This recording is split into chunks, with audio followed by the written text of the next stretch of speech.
Livro do Êxodo, capítulos 15 e 16. Então Moisés e o povo de Israel entoaram esse cântico ao Senhor. Cantarei ao Senhor, pois ele triunfou gloriosamente. Lançou no mar o cavalo e seu cavaleiro. O Senhor é minha força e minha canção. Ele é meu Salvador. É o meu Deus e eu o louvarei. É o Deus do meu pai e eu o exaltarei.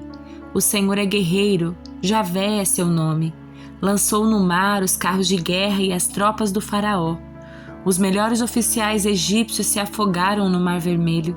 Águas profundas os encobriram e afundaram como pedra. Tua mão direita, ó Senhor, é gloriosa em poder. Tua mão direita, ó Senhor, despedaça o adversário. Na grandeza da tua majestade, derrubas os que levantam-se contra ti. Envias tua fúria ardente que os consome como palha. Com o forte sopro das tuas narinas, as águas se amontoaram, como muralhas se levantaram e no coração do mar se endureceram. O inimigo dizia: eu os perseguirei, os alcançarei, eu saquearei e deles me vingarei. Puxarei minha espada e com forte mão os destruirei. Mas tu sopraste com teu fôlego e o mar os encobriu. Afundaram como chumbo nas águas poderosas. Quem entre os deuses é semelhante a ti, ó Senhor? Glorioso em santidade, temível em esplendor, autor de grandes maravilhas? Estendestes tua mão direita e a terra engoliu nossos inimigos. Com o teu fiel amor conduzes o povo que resgataste. Com o teu poder o guias à tua santa habitação. Os povos ouvem e estremecem. A angústia se apodera dos que vivem na Filistia. Aterrorizam-se os líderes de Edom. Estremecem os nobres de Moabe. Desfalecem os habitantes de Canaã. Espanto e terror caem sobre eles. O poder do teu braço os deixa paralisados como pedra. Até teu povo passar, ó Senhor, até passar o povo que compraste. Tu os trarás e os plantarás em teu próprio monte, no lugar reservado, ó Senhor, para a tua habitação, o santuário, ó soberano, que tuas mãos estabeleceram. O Senhor reinará para todos sempre. Quando os cavalos, os carros de guerra e os cavaleiros de Faraó entraram no mar, o Senhor fez as águas do mar voltarem sobre eles. Mas o povo de Israel atravessou pelo meio do mar em terra seca. Então a profetisa Miriam, irmã de Arão, pegou um tamborim e todas as mulheres a seguiram tocando tamborins e dançando. E Miriam entoava esta canção: Cantem ao Senhor, pois ele triunfou gloriosamente, lançou no mar o cavalo e seu cavaleiro. Em seguida, Moisés conduziu o povo de Israel do Mar Vermelho para o deserto de Sur. Caminharam pelo deserto por 3 dias sem encontrar água.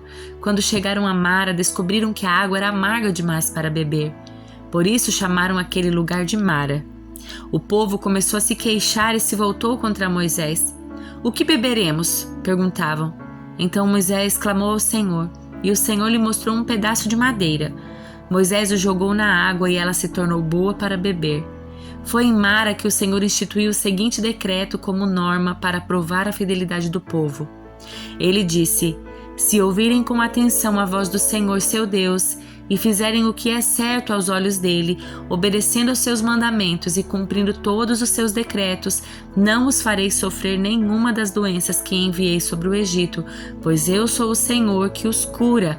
Depois que saíram de Mara, os israelitas viajaram até Elim, onde encontraram 12 fontes de água e 70 palmeiras, e acamparam ali junto às águas. A comunidade de Israel partiu de Elim e chegou ao deserto de Sim, entre Elim e o monte Sinai. No 15º dia do 2º mês, após a saída do Egito, também ali toda a comunidade de Israel se queixou de Moisés e Arão. Se ao menos o Senhor tivesse nos matado no Egito, lamentavam-se. Lá nós nos sentávamos em volta de panelas cheias de carne e comíamos pão à vontade. Mas agora vocês nos trouxeram a este deserto para nos matar de fome. Então o Senhor disse a Moisés: Vejam, farei chover comida do céu para vocês. Diariamente o povo sairá e recolherá a quantidade de alimento que precisar para aquele dia. Com isso eu os provarei para ver se seguirão ou não minhas instruções. No 6º dia, quando recolherem o alimento e o prepararem, haverá o dobro do normal. Assim Moisés e Arão disseram a todos os israelitas: Ao entardecer, vocês saberão que foi o Senhor quem os tirou da terra do Egito. Pela manhã verão a glória do Senhor, pois ele ouviu suas queixas que são contra ele e não contra nós. O que fizemos para vocês se queixarem de nós? E Moisés acrescentou: O Senhor lhes dará carne para comer à tarde e os saciará com pão pela manhã, pois ouviu suas queixas contra ele. O que fizemos? Sim, suas queixas são contra o Senhor e não contra nós. Em seguida, Moisés disse a Arão: Anuncie a toda a comunidade de Israel, apresentem-se diante do Senhor, pois ele ouviu suas queixas. Enquanto Arão falava a toda a comunidade de Israel, o povo olhou em direção ao deserto e viu a glória do Senhor na nuvem. O Senhor disse a Moisés: Ouvi as queixas dos israelitas, agora diga-lhes: Ao entardecer vocês terão carne para comer, pela manhã pão à vontade, assim saberão que eu sou o Senhor seu Deus. Ao entardecer, muitas codornas apareceram cobrindo o acampamento. Na manhã seguinte, os arredores do acampamento estavam úmidos de orvalho. Quando o orvalho se evaporou, havia sobre o chão uma camada de flocos finos como geada. Quando os israelitas viram aquilo, perguntaram uns aos outros: O que é isso? Pois não faziam ideia do que era. Moisés lhes disse: Este é o alimento que o Senhor lhes deu para comer, e estas são as instruções do Senhor. Cada família deve recolher a quantidade necessária, 2 litros para cada pessoa da sua tenda. Os israelitas seguiram as instruções. Alguns recolheram mais, outros menos. Contudo, quando mediram, cada um tinha o suficiente. Não sobrou alimento para os que recolheram mais, nem faltou para os que recolheram menos. Cada família recolheu exatamente a quantidade necessária. Moisés lhes disse: Não guardem coisa alguma para o dia seguinte. Alguns deles, porém, não deram ouvidos e guardaram um pouco de alimento até a manhã seguinte. A essa altura, a comida estava cheia de vermes e cheirava muito mal. Moisés ficou furioso com eles. Depois disso, as famílias passaram a recolher a cada manhã a quantidade necessária de alimento. E quando o sol esquentava, os flocos que não tinham sido recolhidos derretiam e desapareciam.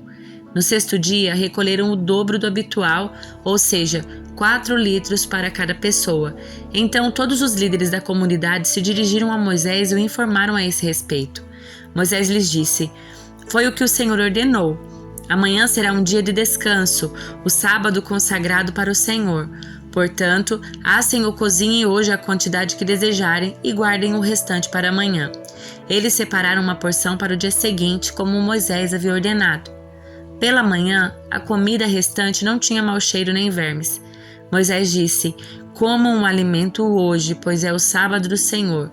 Hoje não haverá alimento no chão para recolher.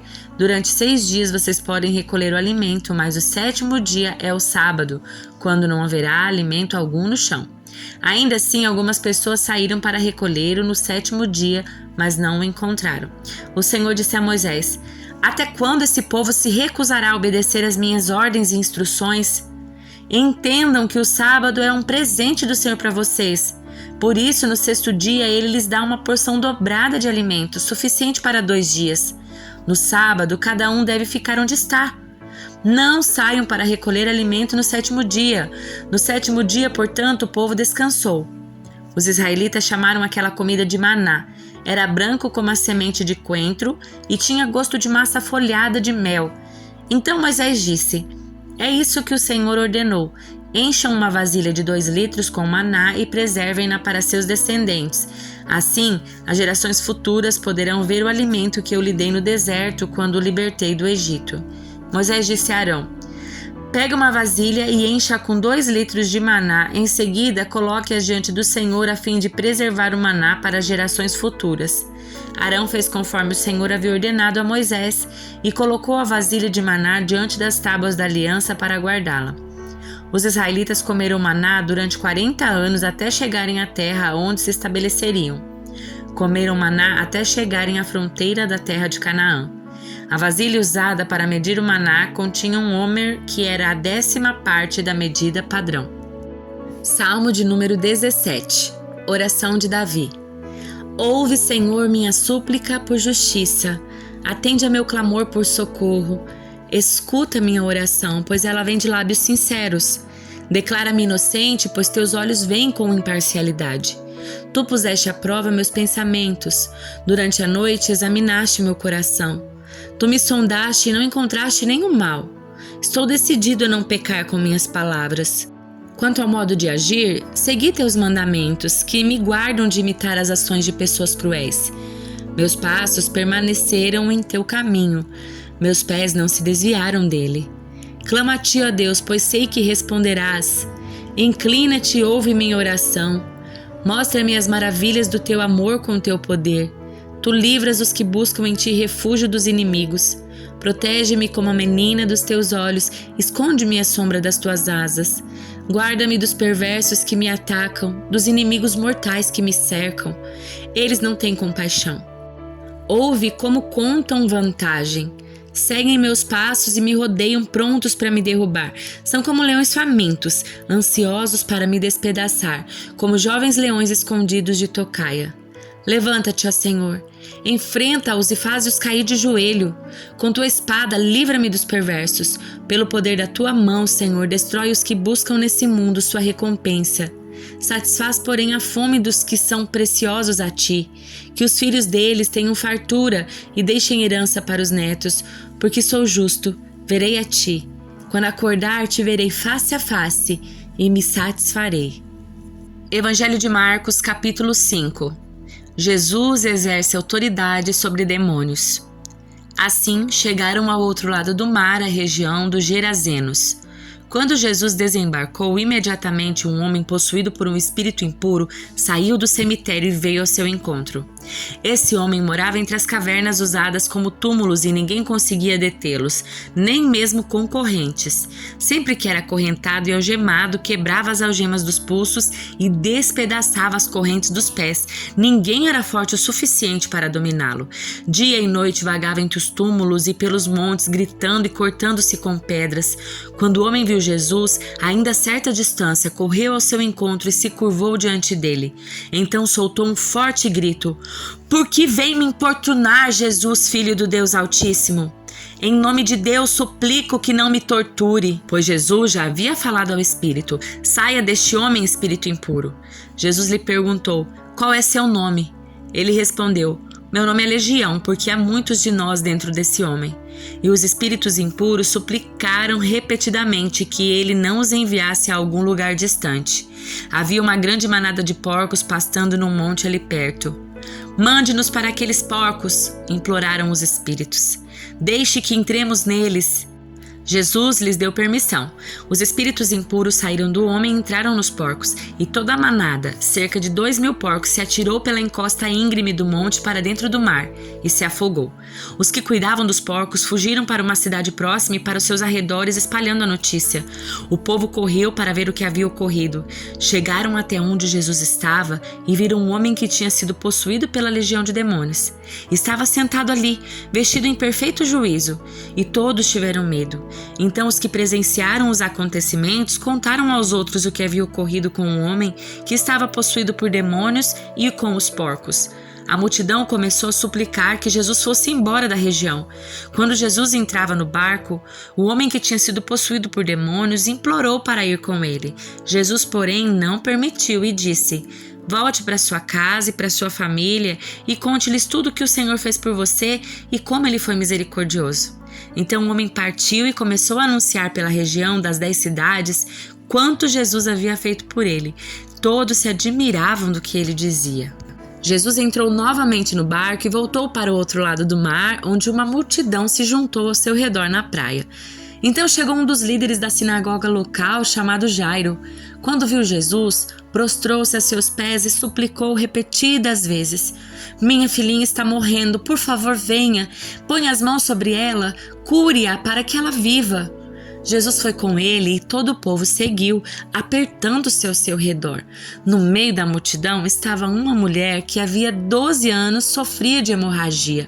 Tinha passado por muitas dificuldades nas mãos de vários médicos e ao longo dos anos gastou tudo o que possuía sem melhorar. Na verdade, havia piorado. Tendo ouvido falar de Jesus, aproximou-se por trás dele, no meio da multidão, e tocou no seu manto, pois pensava: "Se eu apenas tocar em seu manto, serei curada."